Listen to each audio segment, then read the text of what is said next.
Hey everybody. I guess I'm just gonna have to make sure that orientation isn't locked every week. But welcome back to my spooky studio. Hair thing on the top of my head looks ridiculous. Another Tuesday, and as you could probably tell by the title, I am going to be discussing the new part 2 Darkride Studios mask that I got. Let's see if this makes it better. I just feel like it's too bright sometimes. We'll leave it.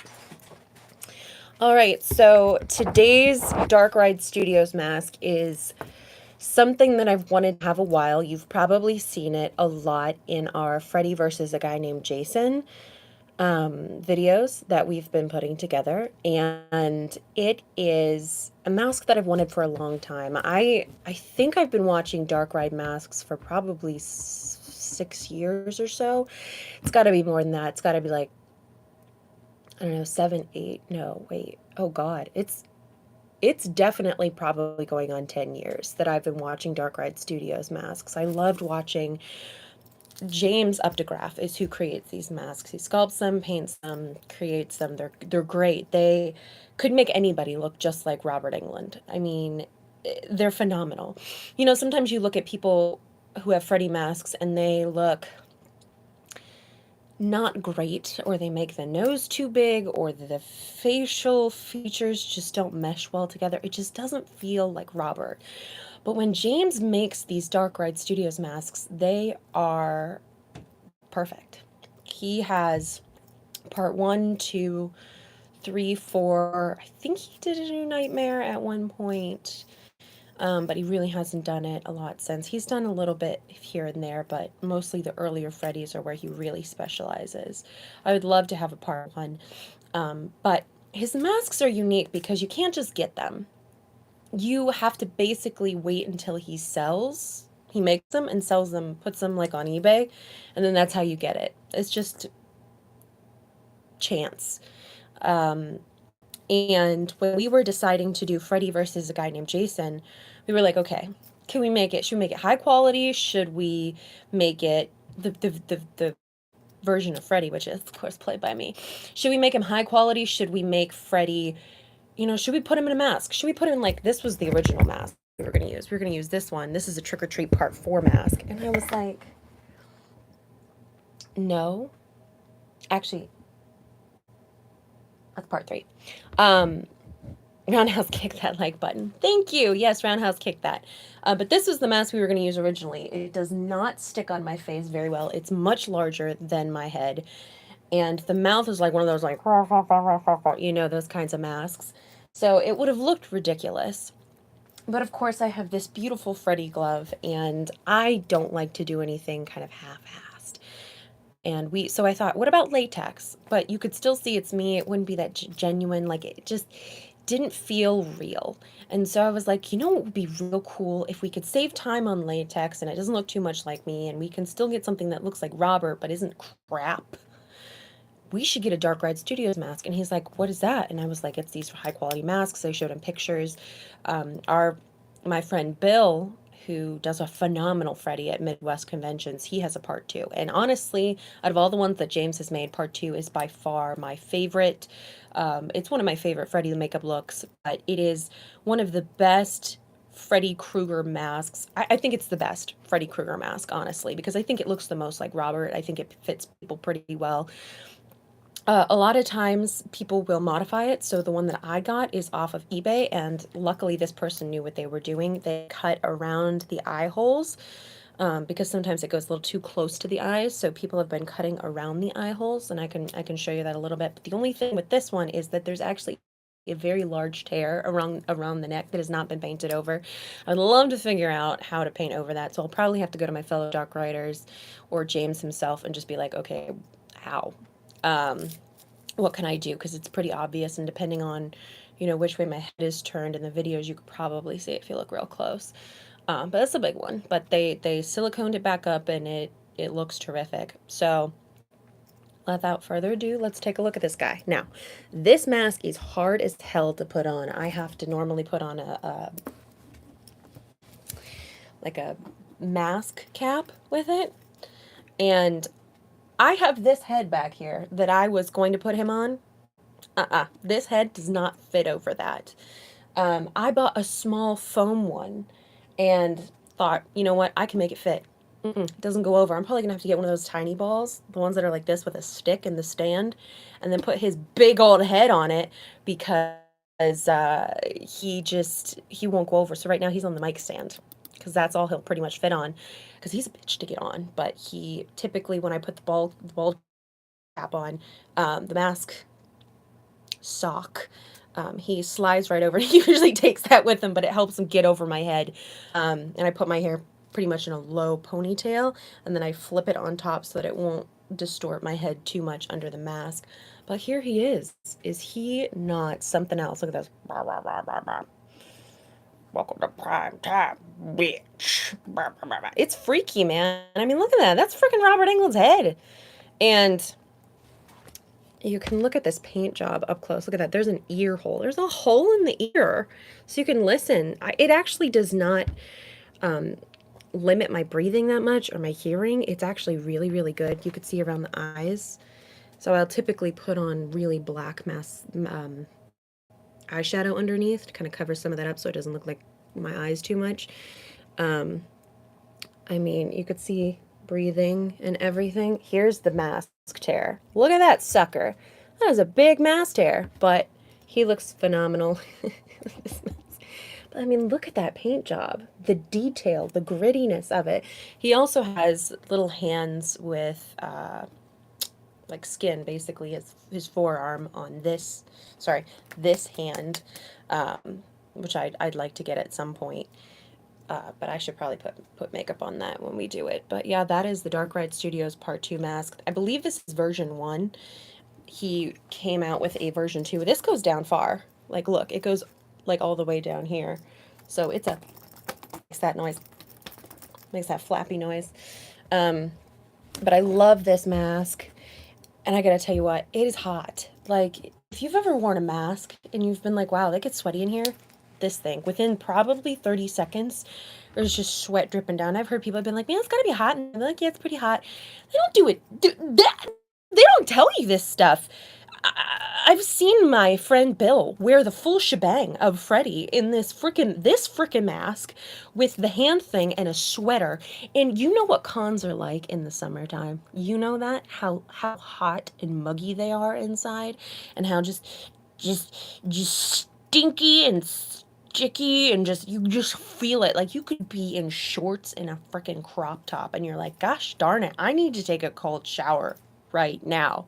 But they freaking walk around in this for hours.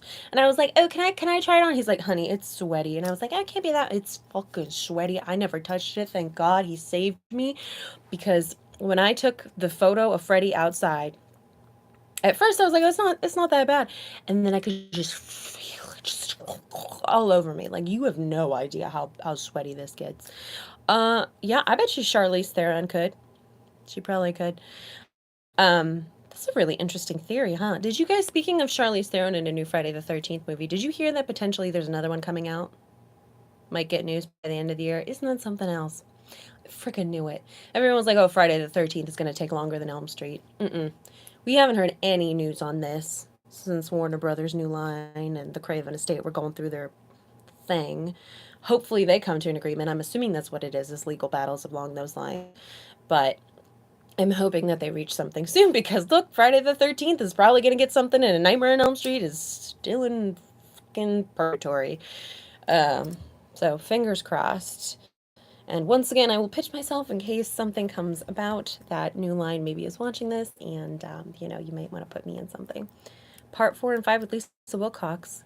Local theater in October. That's cool. They had a part 4 viewing last month here with Lisa. I wish I could have gone, but alas, we were out of town. But there's also this under here. I don't know what the hell that is. I'm assuming it's probably something with a mask mold, but it's funky. It's very funky. Where is the other? Oh, and look at this under here. Darkride. Can you kind of see that? Yeah, he like etched it in. It's really sweet. It's very, very cool. But this is just a fabulous mask. If you have a chance to get one, I highly suggest it. There was one I saw today being resold. I think it had a small air eye tear, apart this exact kind of mask. It was going for, I think, $600, and the hand he was selling the hand was going for 100. I thought about getting the hand for 100, but not right now. I can't do it right now. I could just probably put some makeup on my hands. I'm not quite ready to go splurge on a hand because I'm getting ready for another con soon and actually wrapping up a cosplay that has been a lot pricier than I thought it would be. But yeah, so that is my beloved Darkride Studios mask. This is one of my most coveted A Nightmare on Elm Street pieces that I've wanted, like as a collector, as a fan. Um, and I'm just so happy that I finally got it. I think I paid $430 for it, which is the cheapest I've ever seen one of these go for. Yes, it has the rip in the side, but honestly, it's definitely worth it. Definitely worth it. I see we have some comments here. How would you feel about a passing of the torch? Hold on, let me pull that back up. Passing of the torch film where a new character has the same abilities as Freddy to give the series a chance to carry on while giving Robert a swan song. I don't know. I'm not too fond of the idea. I think that it is an interesting concept to pass along the torch, but let's be honest, what is A Nightmare on Elm Street without Freddy Krueger, or without it being tied to Freddy Krueger? It isn't A Nightmare on Elm Street. I know people want Robert to return, and to be honest, he would probably return because he's Robert Englund, and if they pay him enough money, I'm sure he will. But I would prefer that they don't, because I don't want it going to somebody else that is not going to portray Freddy Krueger. I want somebody to come in fresh, and I want them to be Freddy, and yes, Robert can consult, or maybe they can somehow do a nice little tie-in of Freddy. But I think that it's time to just say, all right, we are casting a new Freddy. We have this team behind him, and we're going to do something great. And I think it's very possible that they really could. But I don't want to do a passing of the torch, because I think people want that and think that's going to be a great idea for a Nightmare on Elm Street movie. It's a great way to get Robert back. But honestly, I don't see fans really liking it that much, because A Nightmare on Elm Street is Freddy Krueger at its core, and Freddy Krueger needs to be in that, and I don't think that we should sacrifice that for, wanting to have Robert one last time. The same with like having a CGI de-aged Freddy. Like, I don't want that. I want somebody in the Freddy makeup, or, whatever it might be. I think that they still need to go with that, and I just don't think that a passing of the torch was great. Yeah, I think the last we saw of Freddy will be on the Goldbergs, or rather, Robert as Freddy will be on the Goldbergs. But what is still funny about it is people wanted to see Robert come back one last time. But I've heard people who I remember seeing the comments, and people were like, "Oh, he looks horrible. I can't believe this." Like, you're never going to satisfy everybody. You're not. So make a good movie, cast a good actor who is doing a good job. Let him have the runway. Don't mess with it. Don't come in with a million different scripts. Don't try to make it too clean or anything. Just don't. Roll with it. Don't have Freddy be, something totally different. Keep that essence of Freddy. Keep that essence of Freddy. That's very important. It could be a different interpretation, but keep that creepy essence of him that is, you know, loves what he's doing, is a little bit seductive, is, just this kind of predator. He really is a predator. He's a sexual predator as well as a murderer predator, but a predator. He's a predator. But yeah, I think that's the route that they need to go. I don't think that they should try to push Robert back into it, because it might not be great. He probably won't look great. I still see him in makeup for different cons, and I just am like, I really don't want that back. I really don't. I mean, he's gotten older. He's changed. His face has changed shape. His body has changed shape. really, really don't think Richard Brake or Kevin Bacon is the new Freddy. Kevin Bacon, I don't know. I think he's too well known. Richard Brake is definitely somebody that I've considered. Doug Jones, which is very interesting because he is kind of a soft-spoken guy, but he. I feel like he could really pull it off. I feel like he could accomplish something similar to what was done in the Son of a Hundred Maniacs, or fan film by Nathan Thomas Milner. Devon Sawa. I would be open to seeing Devon Sawa. Oh gosh. Oh frick. Who was the guy that plays Vecna in season 4 of Stranger Things? A lot of people are also mentioning him, and you know what? I could see it. He seems a little young, but I don't know his actual age. So I don't know if he would be too young. If he's actually the age that Robert was, like, okay, give it to him. I mean, Robert was a young, fresh-faced actor who took on this really sinister role. Okay, listen, Tom Hiddleston, Evan Peters. Is he the guy from American Horror Story? If so, potentially. Tom Hiddleston, listen. I would so give it to him because Tom Hiddleston is one of my crushes. And if I saw Tom Hiddleston, who got to play Loki and Freddy, that would be dope. That would be dope. I think he could do a pretty good job. But I think somebody like what is it? Robert Nepper is somebody that I used to want to play Freddy, but he's getting older as well now, and that was like, I don't know, 12 years ago when I had originally picked him. That was wishful thinking back then. Yeah. Robert Englund is the Phantom in the Phantom of the Opera. Me too. Me too. I have a laser disc of it up here. Phantom of the Opera is another one of my favorite things. If I had to pick two of my favorite like entertainment things, it would be Nightmare on Elm Street and Phantom of the Opera, period. Like the 2004 movie is 2004 Phantom of the Opera, Wes Craven's New Nightmare. Like they're right here. I love the 2004 version of Phantom of the Opera. It meant a lot to me as a kid. Gerard Butler is still my favorite man, husband person that I have loved ever since I was 11 or something like that, and I'm going to be 30. Um, yeah, I love him in Phantom. They really did make that makeup look like Freddy, didn't they? They knew what they were doing. They knew. But yeah, so thank you guys for watching another episode of my spooky studio. Let me know what you think about putting what the object is in the description rather than me being like, guess what it is, you don't know, and then finding out what it is. If you prefer to have it in the description, or Dracula 2000. Listen, Wes Craven, that early 2000s new metal kind of vampire funk. Oh, I love that.